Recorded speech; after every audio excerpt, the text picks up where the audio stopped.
Bonjour. De l'argent, de l'argent, de l'argent. Ah, ils n'ont que ce mot à la bouche, de l'argent, voilà leur épée de chevet, de l'argent. C'est l'avare de Molière qui fulmine. Paul, dans les lettres pastorales, met en garde contre la séduction de l'argent, piège toujours possible pour les croyants. Par amour de l'argent, écrit-il, certains se sont égarés loin de la foi et se sont transpercés l'âme de tourments sans nombre. Peut-être pense-t-il à Ananie et Saphir. L'apôtre prône une sobriété quant à l'usage des biens, notion stoïcienne qui encourage à se contenter du nécessaire pour vivre ou bien à se contenter de ce que l'on a. À la suite des moralistes grecs et latins, Paul dénonce sans faiblir les voleurs et les cupides. Mais, à la différence des philosophes, il ajoute « voleurs et cupides n'hériteront pas du royaume de Dieu ».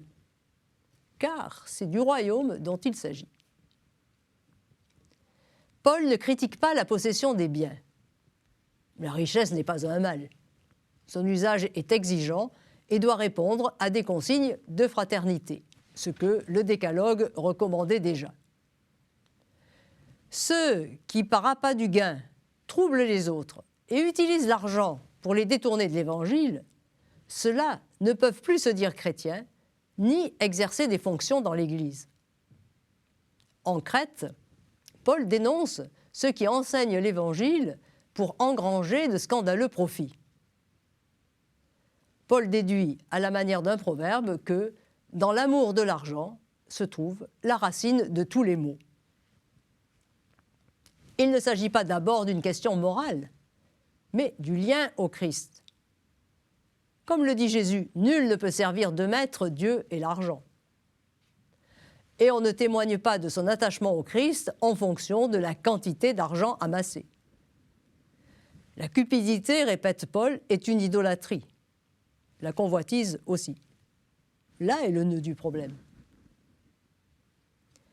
Paul exhorte le chrétien à sortir du faux sentiment de sécurité que lui procure la richesse accumulée sous toutes ses formes. Car la seule sécurité est celle que donne Dieu en nous pourvoyant largement de tout, dit-il. Paul invite au partage.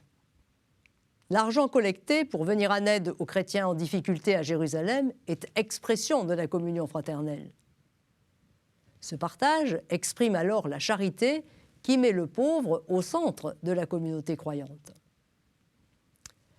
Comme le recommande Paul aux riches de ce monde, c'est ce capital solide qui ouvre à la vie. L'argent n'est pas, comme le clame Harpagon, l'épée de chevet qui nous garde. Ce qui nous garde, c'est le glaive de la parole de Dieu. À bientôt.